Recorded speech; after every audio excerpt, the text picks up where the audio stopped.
Hello and welcome to Live Fit, Ignite Change, where together, as a community, we inspire each other to live a fit life, ignite the change we wish to see, and thrive in all areas of life. Wow, folks, do we ever have an incredible episode today? I had the honor of speaking with Justus Murimi, and oh my, what an amazing conversation. For anyone who has ever questioned their purpose in life, trying to figure out where to go or what to do, or maybe you have a purpose, but don't always have the motivation, or may have hit a wall or get stuck by fear and don't know the actions to take to keep moving. Well, that's in today's episode. We cover all of that and a whole lot more. So, as Justus likes to say, let's go! Changing our world does not happen at once. It does not happen alone. It takes a committed group to be the change we wish to see.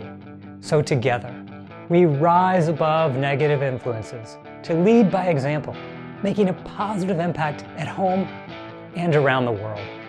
You can learn more, join us, and get show notes at livefitignitechange.com, or for short, livefic.com. Look Sound at good? this, man. This is Yeah. exciting. I was going to say, we need to talk more often. It's I been know. too long. That's why I'm Gosh, so excited for this conversation today. I've been looking forward to it, man. All right, man. Let's do this. This All right. is great. We'll dive in. So awesome. Like I said, definitely so excited for this conversation. And I mean, you've had such a profound positive influence on my life, which is why I wanted to have the conversation to just share the message with our listeners too. So I'll give them a quick background. Justus is a speaker, entrepreneur, pastor, motivator, host of the Under the Influence podcast, and an executive coach for high performance CEOs and business owners who believe there is more. So, wow, I love that so much. And I'd love for you to share a little bit more detail on that and really what you're up to these days. Yeah, of course. Well, Patrick, first, just thank you. Thank you so much for having me on. I'm a big fan of yours. You're one of the people that I would totally bet on.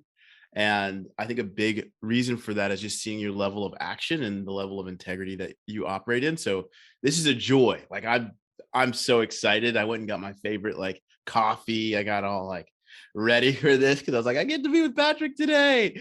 So I'm so excited. And so yeah, a little bit about me. I didn't mean to become a coach. It wasn't a plan, and rarely has anything that I've done been a plan.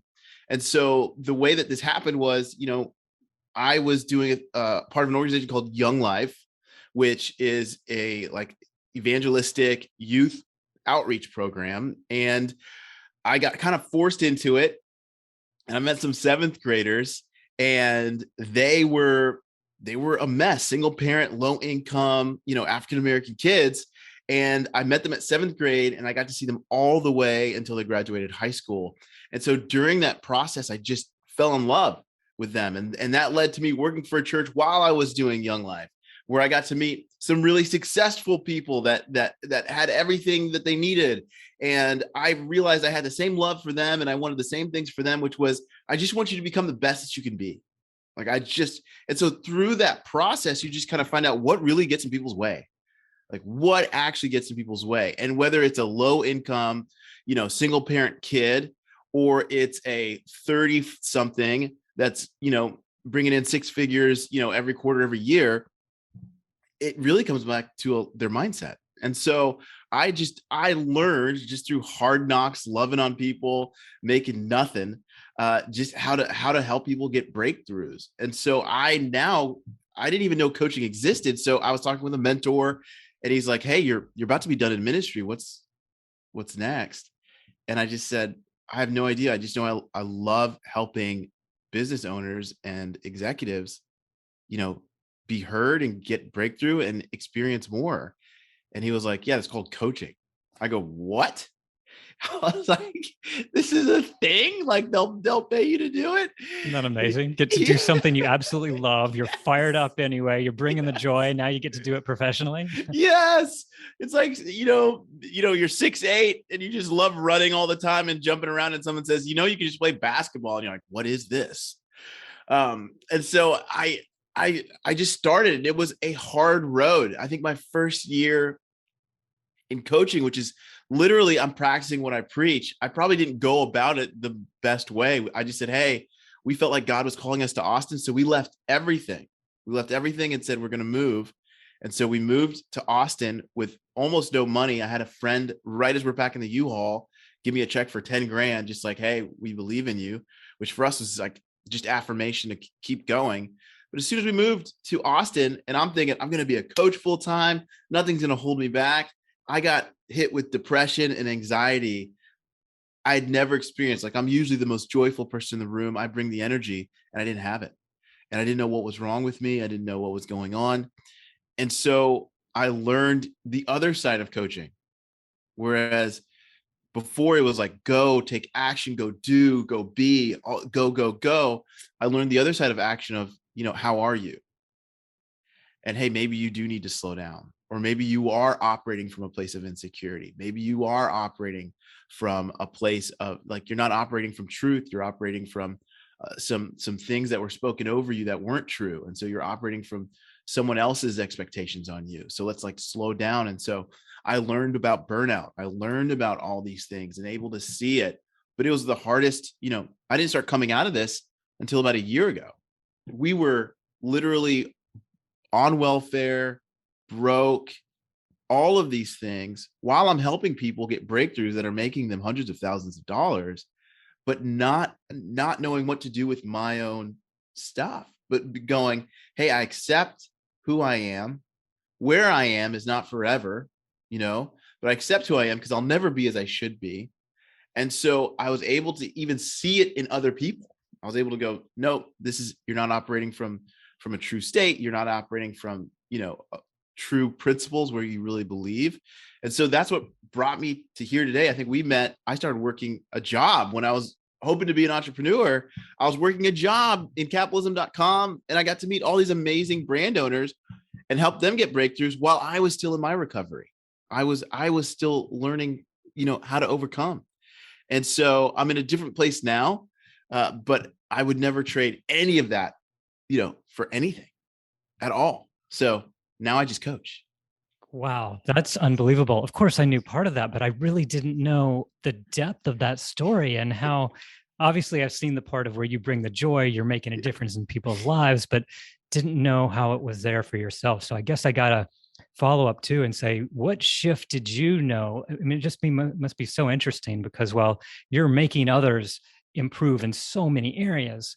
What did it finally take for you to realize, all right, I got to ignite the change in my life? Yeah. What'd you do to turn that around? Yes.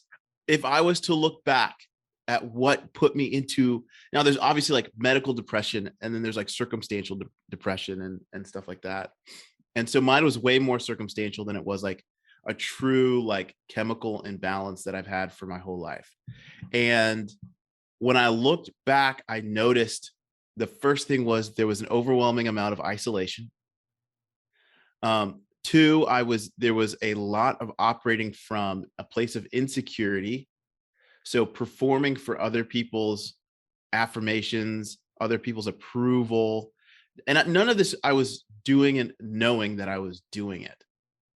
When I look back at my activities, no one was asking for me to do all these other things, but I was doing them thinking, especially when I was working for the church, golly, I'm doing God's work. I've got to work really hard. And these people are tithing. They're paying for me to do this. I want to make sure they understand that, however much they're putting into the church, that I'm not being lazy. I'm not doing. So it was all from trying to avoid being perceived a certain way instead of operating from that place of, this is who I am. I'm going to assume that I'm bringing value into every room I go to. It's just, what am I supposed to be doing today? And so the thing that broke that was when I found the power of being still. There were days I would sit in my garage in the summer of Texas heat because I was so down. I would just sit for 2 to 3 hours and go, okay, this is where I'm at right now. I need to be still. And I need to understand that even though it doesn't feel like it, this is recovery. This is giving my body what it needs, giving my mind what it needs. And, the other thing that came through was the mindset shift of Justus, you need to learn some things, and that's okay. And so I had to come to a place of humility of, I am not a good business owner right now. What does it look like to be a good I'm a great coach, but I'm not a great business owner. Okay, how do we change that? And that was humbling because I was able to coach people on their businesses, but I had to go, you know what? Some of the people I've coached are way better business owners than I am. And it's time for me to learn. And I think for coaches it's a little bit harder because we put this thing on us that we need to know how to do everything because we're a coach. But I had to come to a place of going, you know what? I actually need a coach. I need mentors. So I started leveraging other people's knowledge, skills. I got into community, even if it wasn't with people that looked like me or acted like me. I started managing my time differently. I started being okay with, okay, if the majority of my day isn't work, that's okay. That's just what I need. I'm okay that my high performance is that I actually need way more time with other people. I need way more. And that's actually me becoming a better entrepreneur because I'm doing what I need. And I'm not going to compare myself to Patrick.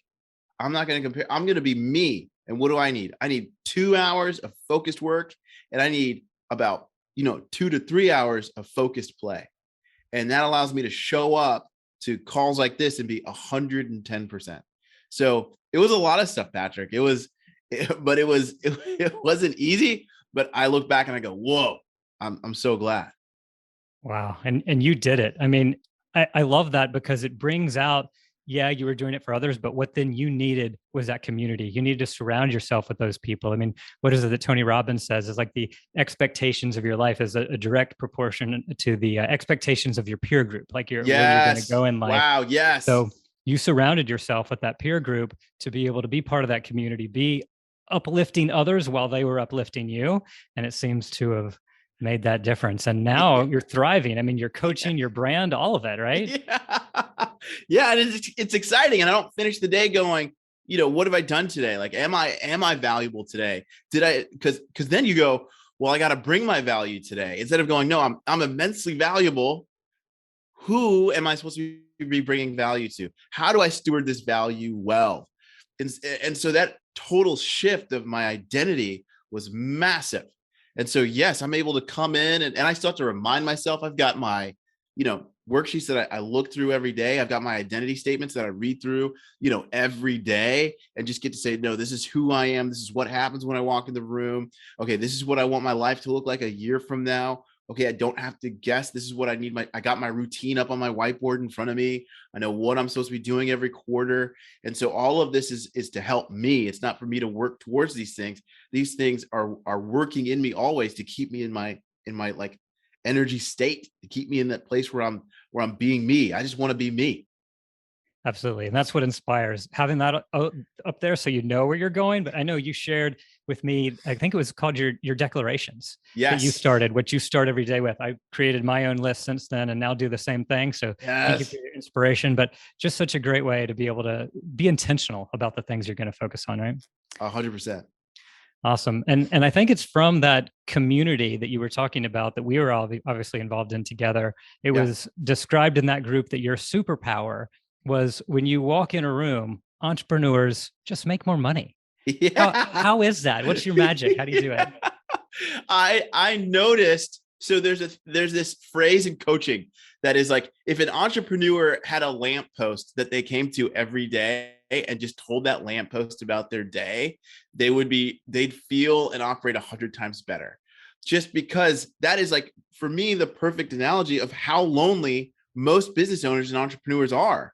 And so when they come in and they get someone that's asking them questions, when they get someone that's like breaking down, not just false mindsets, but just questioning their actions, not from a place of you're wrong, but going, tell me about why you did that. Tell me about what led you that way. Tell me about what your vision is. They're able to go, oh yeah, okay. Because if you're an entrepreneur, you solve problems and people pay to have problem solved. So the better you can solve those problems because someone's helping you figure out a better way to do it, the more money is going to be made.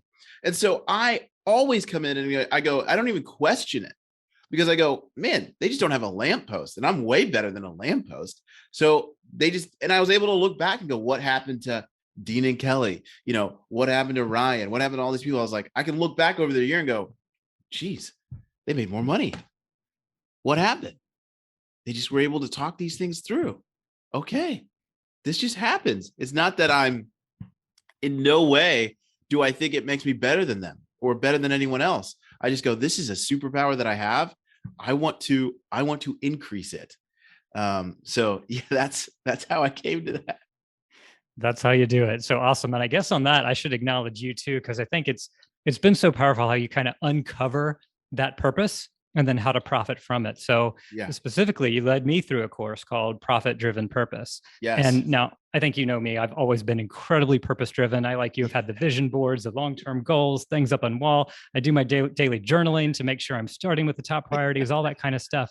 But when I came to you last year, I was focused on, I guess what you could say, growing a fairly small segment of the whole vision at the time. Yes. And Yes. you worked your magic to really pull out my true purpose, my mission, my vision. And I tied it all together with how we want to give back and serve the world and make an impact. And now here we are a year later.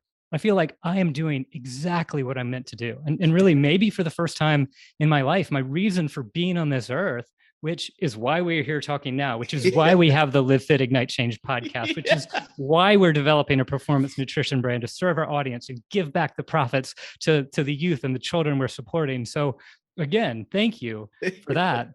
And I guess to share that superpower with others who are listening that may be struggling to find out their purpose, mission, vision, where can they start?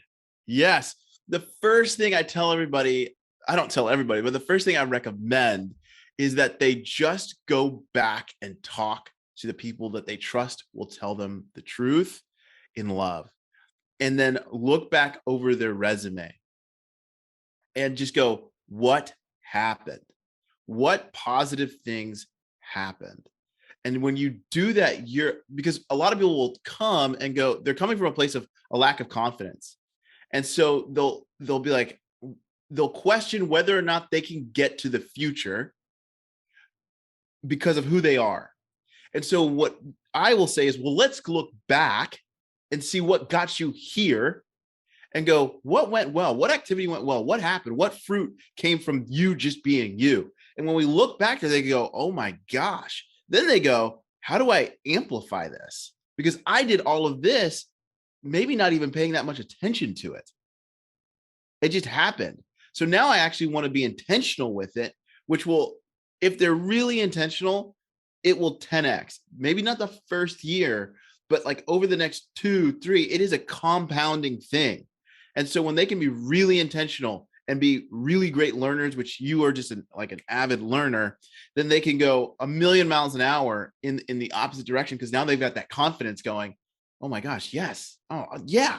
Oh yeah, I am. And so they're coming from this place of belief, and it's not because I'm telling them you're the man, you're awesome, which I'll do. It's because now they're doing it to themselves. They're going, no, I'm amazing. No, I'm really good at this. No, like I'm really, really good at this. No, I want to do this more. How? And then the ideas come. Then we can ask, once that identity's fixed, then we can say, what is the vision?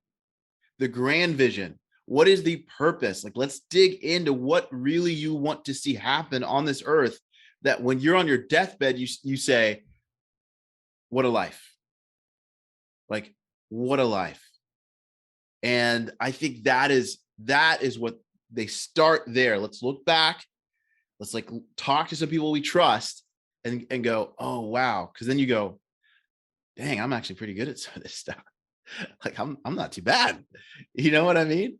Absolutely. That's awesome. And it is with that intentionality and developing that vision that really goes across all parts of life. Because I would say, even in our events that we have, our events are all about making an impact and leaving a legacy. So we certainly cover business building, investments, but we also go into what we call the business compass, the personal compass, and the family compass. And the compass is very similar to what we used in the capitalism incubator of Vivid Vision, where we talk about having that intentionality to map out really where you want to go. So yeah, it's for your company, but then it's also for your individual life. or for your family life, developing a family compass. And then when people start applying that and they're all kind of going together, like, yeah, I know where I want to go. And then things just start finding into place. So Yes. I've wondered if you've seen that too, with others kind of spreading to other areas and kind of lifting up all parts of life because of that intentional focus on the vision. Yeah, when you have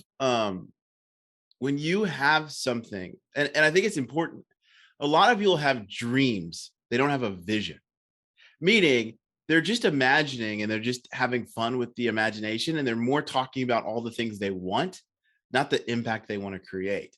So I hear all the time, no, I've got a vision board. And I'm like, well, tell me about it. And it's like, well, I want to drive a Lamborghini and I want to have a big house and I go, yeah, those are just aspirational things. There's no conviction. There is zero conviction.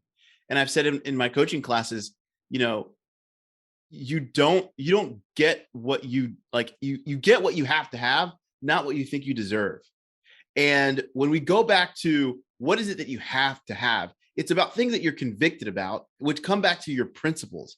What are your principles? What are the things that you're like, hey, no matter what, if I'm broke, if I'm rich, I will never question these things. These are my principles. And then you start going, and these are my principles for other people. I think every single person should live a fit life and they should have zero obstacles for that getting in the way. Then you go, okay, tell me more about what you think that looks like. Now we have a vision. Now we're talking about impact. Now we're talking about creating change in people's lives. Now we're going big, and it's going, okay, there's energy for the rest of your life there, because it isn't a dream, it's a conviction. And now that conviction has a vision. And so you're not going to go, money's tight, so I'm not going to create any change in the world. I'm not going to help people live fit. It's like, no, I'm going to do that no matter what my financial situation looks like, because it's a principle. It is a core belief. Yeah, so true. And having that conviction and being able to drive people and that you want to do it, it's like your bliss. Yes. It reminds me of that, how Jim Collins talked about it, the simple hedgehog concept, the idea of purpose, passion, and profit kind of coming together, where it was what you're deeply passionate about, what you can be the best in the world at, what drives your economic engine. You put those three together. In the middle of that is the hedgehog. And then I think it was Dorothy Shepherd who added to that a fourth. And she said, add to it what the world needs.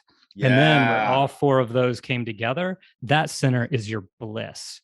And so that was kind of what I feel like you've added to your equation here in all of this, is truly helping people find their bliss. Yes. So I guess, again, to help people on that journey, is it out there? Are there signs? Can people really find it? How do they tap into that? How do you tap into that? That's a great question. You start taking action. Like, I want my people to fail, not in life, but I want them to get some nicks, some scratches. I want them to see themselves recover. I want them to go, wow, I'm stronger than I knew. And so I want them to take radical action always, like radical action always. And I believe you're supposed to be in that state. What I'm not saying is hustle. What I'm not saying is grind, because a lot of that comes from a place of insecurity. Radical action comes from a place of conviction, where we're operating and going, no, okay, what action are we going to take today? Because we got to change the world. Radical action comes from that place where you're going, I've got fear, but I'm moving despite of it. And so it's almost, it feels too simple, but it's true. You start taking action, you're going to start getting those moments of bliss, and you're going, okay, how do I make this more? How do I increase this? And they go, I'll take more action. Okay, what is the action that's going to provide the greatest result? Okay, how do I systematize that and make that normal? Okay, let's take that action. Let's take that action. Like, stay in action. So then when moments come that put you on your knees, that really ground you, you're more concerned about how do I get back to taking action than being overly concerned with what's wrong with me. Because then that's stepping into your ego, that's stepping into, it's about you, it's stepping into all these other things, instead of being about the impact you want to create, the people you want to serve, and creating for them what you've probably created for yourself. Yeah, absolutely. I think that can not even be more important, but it's part of the journey, because I feel like that first part is come up with that purpose, that passion, that vision, get Yeah. totally lit up, and you Yes. start down that path and you're all excited. Things are going great, but then you're going to hit a wall. Yes. And then something happens and Yes. you start those dreaded thoughts of, I'm not enough, or I lose confidence, or, I say, I can't, which is definitely a 4-letter word in our house. We're not allowed to use that. But Yes. are there systems or processes or things, or is it people? How do you overcome this feeling of just, I'm not enough, and just get back and keep taking that action? Yes. I would say there isn't a system. And people ask, I put a ad out on Facebook, and I was reading the comments, and they go, well, what's your method? And I go, look, some people have really great methods, but oftentimes, especially in direct marketing, methods are just created to get you to buy, because they'll convince you that I have a plan, which only presses in because the reason you haven't got where you wanted is because you don't have the plan. So I've got the plan. So come into my plan. Now, there's great plans out there, right? Like that work. I don't think the 4-hour work week would have been created and had such great impact and sold millions of books because it has an amazing plan. I worked for a guy who has a plan that he sells, and it works. We've seen it work over and over. So I'm not against plans, but when it comes down to the individual person, if I'm looking at them, I go, hey, you are the plan. You will come up with a plan that's greater than what I can come up with, but you're so uniquely individualized that I don't know what plan works for you. And the plan you create is the plan that you're going to better take action on. And so when I look at someone and go, how do we create a system of action? I go, we'll have to work on it together, because I don't know what that looks like. My plan looks like 2 hours of focused work. And people would look at me and a lot of people look at my plan and go, hey man, you can work more hours. Like you can do that. And I'll go, I worked that plan before. It didn't work. So what works for me is a lot of coffees and grabbing a beer and being with people, whether they can help my business or not. And my plan looks like, waking up at 4 a.m. And that plan doesn't work for everybody. And it looks like eating more meat than other stuff. And that plan might work for some, and some people might absolutely hate it. And I've got weird quirks and little things, but it puts me in a place where I'm taking radical action every day, where I'm excited to look at the day. And so I would say, if you can get really clear on what lights you up, what kind of day sets you up for success, what kind of day for you allows you to bring the most results to people's lives, use that one. We often will buy the books of the people that created the best plan for themselves, hoping that their plan works for us, instead of saying, what is the plan that works best for me? I cannot tell you how many brilliant, healthy programmers out there whose lifestyle would kill me. They're like drinking cold brews at 1 a.m. Yep. And they're creating brilliant work and doing amazing things, and they love their life, and they're creating amazing results for other people. Would that work for me? No, not at all. And they're working like 12-hour days.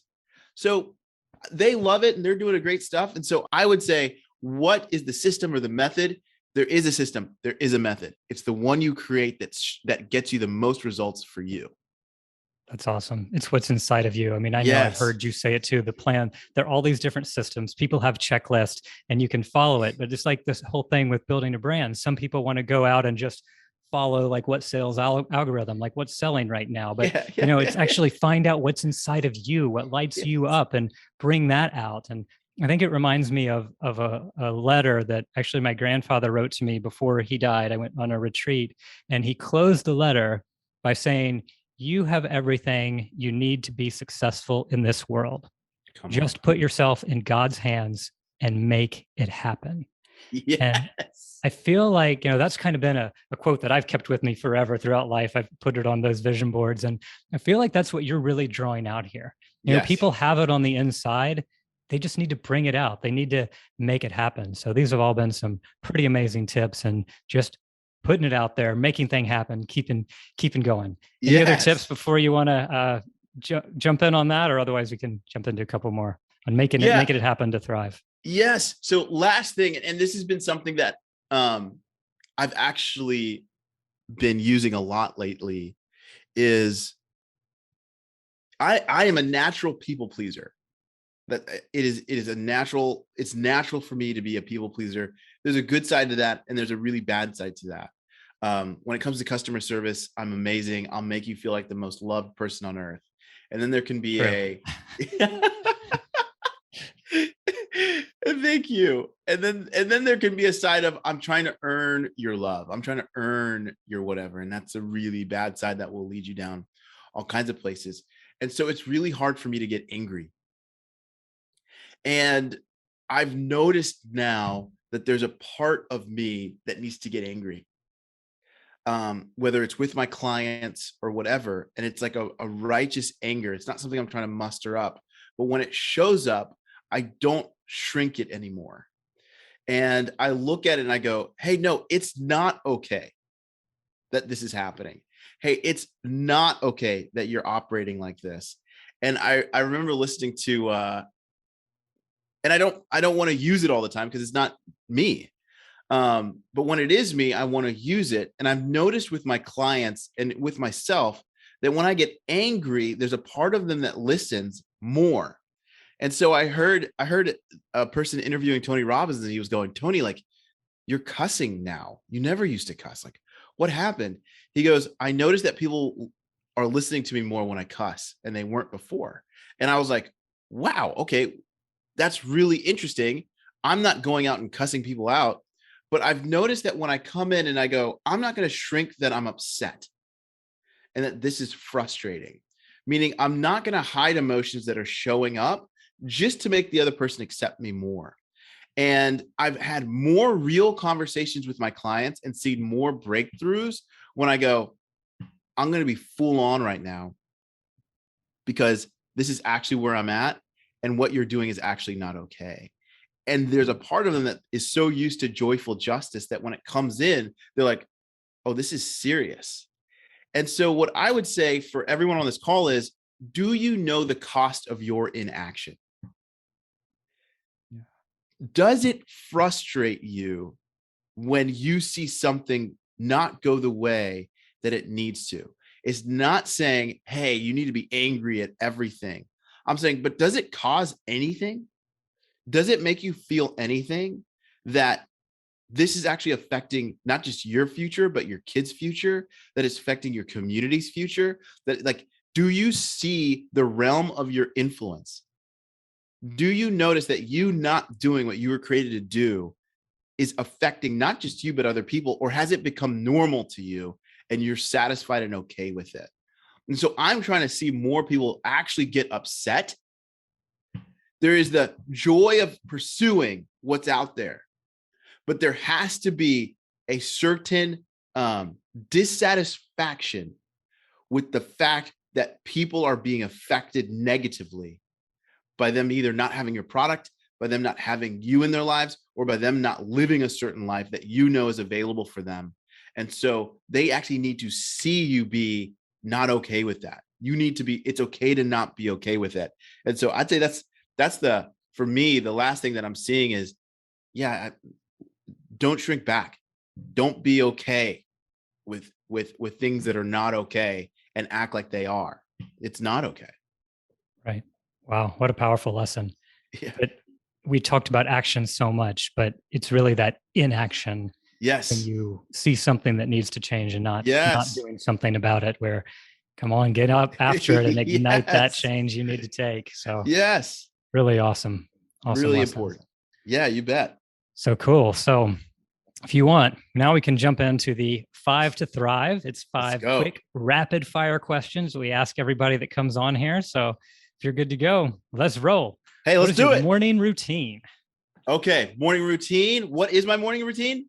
What is it? Okay. Morning routine. Wake up at 4 a.m. As soon as I wake up, I do my Instagram story stuff. I just get it all, like most of my social media stuff, completely out of the way. Next, I go to the gym. I work out from like 5 to 5:30, 5:45, make it home by 6. Then when I get back, that's when I do my declarations. I read 5 pages of a book that I'm trying to grow in. So right now it's marketing and copywriting. So I find like copywriting books. I read 5 pages. Then I go into just some more of the activities, take my kids to school, come back. Then I get all of like my admin stuff out of the way. I look at my 80-20. So I have right here just kind of like my impact statement, my result producing activities. Those are like right up there. I'm looking at what are my result producing activities, coaching calls, all that kind of stuff. By 2:00, I'm done. Work is done. You're not going to get the best of me after 2. And I've learned that over time. So I either am waiting for the kids to come home, or I just kind of veg out. I give myself permission to like watch the YouTube videos, kind of like my reward. It's like, I'll watch the YouTube video. I'll do all the stuff that's like completely vegging out. I'll rest, whatever. I might go on a weighted vest walk, and then my kids are home. We'll either hang out or I'll do something else that's fun. I'm getting my son back into Muay Thai, and then dinner, hang out with the wife, have the conversations, maybe watch a short film. I'm usually in bed by 8:30, sleep by 9. Wow. There's a man living with purpose and intentionality. That's awesome. Trying. Well said. All right. Number 2.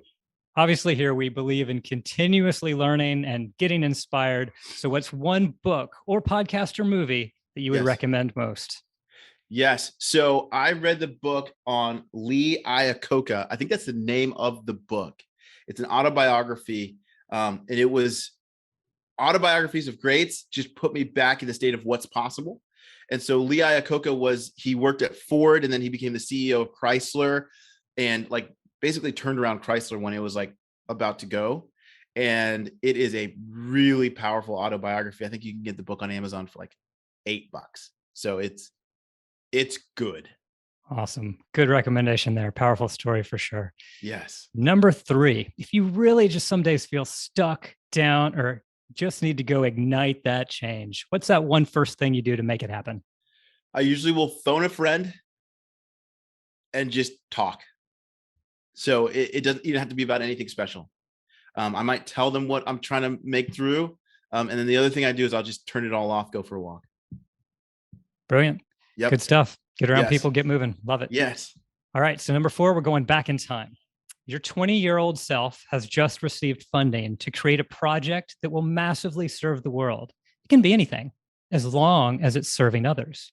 What advice do you give to your 20-year-old self on coming up with that project and making it happen? Nothing is impossible. Talk to everyone that's where you want to be. Love it. Yeah. Brilliant. And number 5, last one.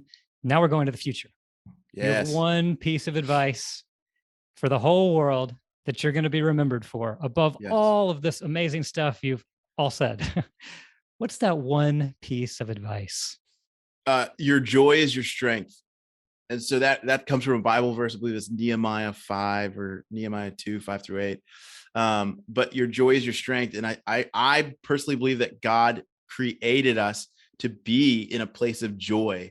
If you look at our original, the original plan was for us to be in heaven. And if you hear the descriptions of heaven, it's a pretty amazing place. And so I believe our original intention is to be in a place of joy. And I believe when we think about what that looks like, that isn't about us just having things. What does joy look like? It's all tied to relationships. And I believe that relationships and experiences, and I believe I think an experience without someone to share it with is kind of lonely. And I believe a relationship without experiences is boring. And so I believe that we were created to create amazing experiences and to be in amazing relationships. And so I think the joy of the Lord is your strength. And I've seen that to be true in my life. No matter how much money I've had, it's been, man, that joy operating from my purpose and for my true identity really puts me in this place. And so what fires you up? What brings you joy that isn't about material, whatever? How can we make that normal for you? And so that would be it. Outstanding. Joy is your strength. And man, do you ever live that? Because I've had so many times where you just bring the joy, you light people up. And so well done living your great truth here. So this is amazing. Well, there's been a ton of stuff here. We'll obviously link it in the show notes at livefitignitechange.com/Justus. But I'd love for you to tell people, anything else I missed or that you'd like to add to the listeners, and where people can go to learn more about you and get more of this great stuff that you have to offer. Yeah, so I would just say, hey, if you want to find me, I'm on Instagram pretty active, and it's Justus Coaches. That's Justus Coaches. It's a great place to find me. I like to post funny stuff, and then also little tidbits of leadership stuff that's pretty normal. But the last thing I'll say is, right now there, in this world of grabbing your attention, there are a lot of people that are telling you how to do and what to do. And I would just encourage you to find your five people, and those five people that are actually going to challenge you, not the five people that are just good friends from high school, but who are the five friends that you look around and go, I think we could change the world, and try to spend as much time with them, and always be looking for those five if you don't have them. And so that would be my last piece of feedback, and love to share. And yeah, you can find me on Instagram. Awesome. Love it so much. And I'll just acknowledge you because, you're talking about changing the world there, and what you lit up inside of me and so many others in our group. It reminded me, I'd heard a quote that was attributed to Mother Teresa, the whole idea of where she was asked if she could change the world alone. And she said, I alone cannot change the world, but I can cast a stone across the waters to create many ripples.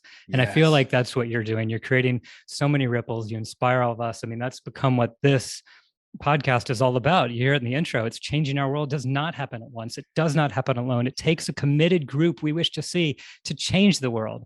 And so together we're making that positive impact at home and around the world. So again, thank you for being that ripple of change in me and so many others. And just, keep doing what you're doing, living your purpose, bringing your joy, igniting the change. Awesome.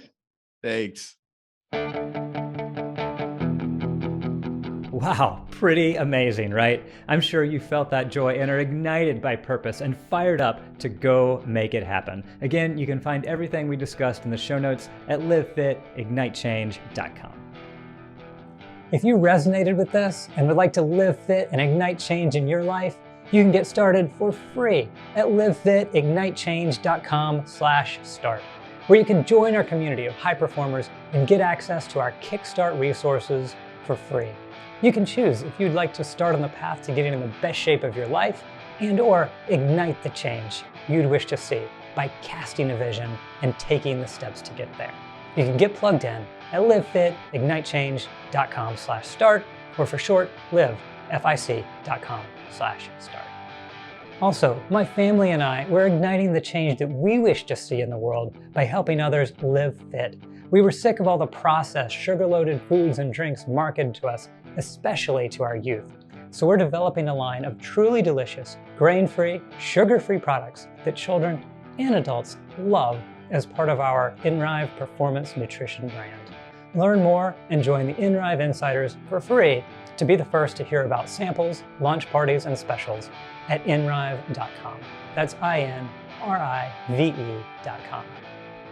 Thank you so much for tuning in, and please be sure to like, share, rate, and review this show. This is what's needed to help reach more and serve more, so together we truly can ignite the change that we wish to see. Thank you so much for your help in making it happen, and I hope you make it an outstanding day and go forth to light, love, and serve the world and live the life you've always imagined.